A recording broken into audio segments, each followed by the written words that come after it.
1977 ವೇದಾವಲ್ಲಿ case. Dharmasthala ಹತ್ತಿರ SDM primary and high school ಅಂತ ಒಂದು ಸ್ಕೂಲ್ ಇರುತ್ತೆ. ಅಂಡ್ ಈ ಒಂದು ಪ್ರೈವೇಟ್ ಸ್ಕೂಲ್ ಬೇರೆ ಯಾರ್ದು ಅಲ್ಲ, ಆ ಗೌಡ್ರ ಕುಟುಂಬದ. ಈ ಸ್ಕೂಲ್ ಅಲ್ಲಿ 1977 ಅಲ್ಲಿ ವೇದಾವಲ್ಲಿ ಅಂತ ಒಬ್ರು ಟೀಚರ್ ವರ್ಕ್ ಮಾಡ್ತಿರ್ತಾರ. ವೇದಾವಲ್ಲಿ ಆ ಟೀಚರ್ ಜಾಬ್ ಗೆ ತುಂಬಾನೇ ಓವರ್ ಕ್ವಾಲಿಫೈಡ್. ಅವರ ಕ್ವಾಲಿಫಿಕೇಶನ್ಸ್ ನ ಗಮನದಲ್ಲಿ ಇಟ್ಕೊಂಡ್ರೆ ಅವ್ರಿಗೆ HM ಅಥವಾ ಪ್ರಿನ್ಸಿಪಲ್ ನ ಪೋಸ್ಟ್ ಸಿಗ್ಬೇಕು. ಆದ್ರೂ ಸಹ ವೇದಾವಲ್ಲಿ ಆಸ್ ಎ ಟೀಚರ್ ಆಗಿನೇ ಕೆಲಸ ಮಾಡ್ಕೊಂಡು ಹೋಗ್ತಿರ್ತಾರ. ಒಮ್ಮೆ ಏನಾಗುತ್ತೆ, ಸ್ಕೂಲ್ ಅಲ್ಲಿ ಪ್ರಿನ್ಸಿಪಲ್ ನ ಪೋಸ್ಟ್ ಖಾಲಿ ಆಗುತ್ತೆ. ಅಂಡ್ ಆ ಒಂದು ಪೋಸ್ಟ್ ಗೆ ಎಲ್ರು ಏನ್ ಅನ್ಕೊಳ್ತಾರೆ, ವೇದಾವಲ್ಲಿನೇ ಸೆಲೆಕ್ಟ್ ಮಾಡೋದು ಅಂತ. ಆದ್ರೆ ವೇದಾವಲ್ಲಿಯ ಕ್ಯಾಸ್ಟ್ ಬೇರೆ ಇದೆ ಅನ್ನೋ ಒಂದೇ ಒಂದು ಕಾರಣಕ್ಕೆ ಆ ಪ್ರಿನ್ಸಿಪಲ್ ನ ಪೋಸ್ಟ್ ವೇದಾವಲ್ಲಿಗೆ ಸಿಗದೆ ಬೇರೆ ಯಾರನ್ನೋ ತಂದು ಕೂರಿಸ್ಬಿಟ್ಟಿರ್ತಾರ. ಇದ್ರಿಂದ ಟೀಚರ್ ವೇದಾವಲ್ಲಿಗೆ ತುಂಬಾ ಕೋಪ ಬಂದು ಅವ್ರ ಸ್ಕೂಲ್ ಮುಂದೆ ಪ್ರೊಟೆಸ್ಟ್ ಮಾಡೋದ್ ಸ್ಟಾರ್ಟ್ ಮಾಡ್ತಾರ.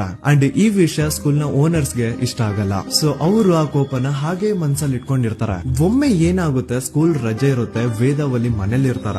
ಅಂಡ್ ಅವ್ರ ಹಸ್ಬೆಂಡ್ ಡಾಕ್ಟರ್ ಅರಳೆ ಅವ್ರಿಗೆ ಯಾವ್ದೋ ಬೇರೆ ಊರಲ್ಲಿ ಒಂದು ಕಾಲೇಜ್ ಅಲ್ಲಿ ಸೆಮಿನಾರ್ ಏನೋ ಇರುತ್ತೆ. ಸೊ ಅವರು ಅಲ್ಲಿಗೆ ಹೋಗಿರ್ತಾರೆ. ಈಗ ಮನೇಲಿ ಇರೋದು ವೇದಾವಲ್ಲಿ ಒಂದೇ. ಇದೇ ಒಂದು ಅವಕಾಶನ ನೋಡ್ಕೊಂಡು ಯಾರೋ ವೇದಾವಲ್ಲಿ ಅವ್ರ ಮನೆಗೆ ನುಗ್ಗಿ ವೇದಾವಲ್ಲಿಗೆ ಹೊಡೆದು ನಂತರ ಅವ್ರನ್ನ ಜೀವಂತವಾಗಿ ಸುಟ್ಬಿಡ್ತಾರ. ಸ್ವಲ್ಪ ಹೊತ್ತು ನಂತರ ರಾತ್ರಿ ಆಗ್ತಿದ್ದಂಗೆ ಡಾಕ್ಟರ್ ಅರಳೆ ಅವರು ಮನೆಗೆ ವಾಪಸ್ ಬರ್ತಾರೆ. ಅಂಡ್ ಮನೆ ಒಳಗಡೆ ಬಂದ್ ನೋಡಿದ್ರ ವೇದಾವಲ್ಲಿ ಅವರು ಸತ್ ಹೋಗಿ ಅವರ ಬಾಡಿ ಸುಟ್ ಹೋಗಿ ನೆಲದ ಮೇಲೆ ಬಿದ್ದಿದೆ. ಹೆಂಡತಿನ ಕಳ್ಕೊಂಡಿರುವಂತಹ ದುಃಖನ ಸೈಡ್ಗಿಟ್ಟು ಡಾಕ್ಟರ್ ಅರಳೆ ಅವರು ಮೊದ್ಲು ಪೊಲೀಸ್ ಸ್ಟೇಷನ್ ಹೋಗ್ಬಿಟ್ಟು ನಮ್ ಮನೆಗೆ ನಾನ್ ಇಲ್ದೇ ಇರುವಂತಹ ಸಮಯನ ನೋಡ್ಕೊಂಡು ಯಾರೋ ಮನೆ ಒಳಗಡೆ ನುಗ್ಗಿ ನನ್ನ ಹೆಂಡತಿನ ಹೊಡೆದು ನಂತರ ಅವಳನ್ನ ತುಂಬಾ ಭೀಕರವಾಗಿ ಸಾಯಿಸಿದರೆ ಅಂತ ಪೊಲೀಸ್ ಅವ್ರಿಗೆ ರಿಪೋರ್ಟ್ ಕೊಡಕ್ ಹೋದ್ರೆ ಅಲ್ಲಿ ಪೊಲೀಸ್ ಅವರು ಉಲ್ಟಾ ಡಾಕ್ಟರ್ ಅರಳೆ ಮೇಲೆನೆ FIR ಬರ್ದು ನೀನೇ ನಿನ್ ಹೆಂಡತಿನ ಸಾಯಿಸಿದ್ಯಾ, ನಾಟಕ ಮಾಡಬೇಡ ಅಂತ ಅವ್ರನ್ನೇ ಅರೆಸ್ಟ್ ಮಾಡ್ಬಿಡ್ತಾರ. ನಂತರ 2-3 ವರ್ಷ ಜೈಲಲ್ಲೇ ಇದ್ದು ಡಾಕ್ಟರ್ ಅರಳೆ ಅವರು ತಮ್ಮ ಫ್ರೆಂಡ್ಸ್ ಅಂಡ್ ಫ್ಯಾಮಿಲಿ ಮೂಲಕ ಎವಿಡೆನ್ಸ್ ನೆಲ್ಲ ಕಲೆಕ್ಟ್ ಮಾಡಿಸಿ ತಾನ ಕೊಲೆನ ಮಾಡಿಲ್ಲ,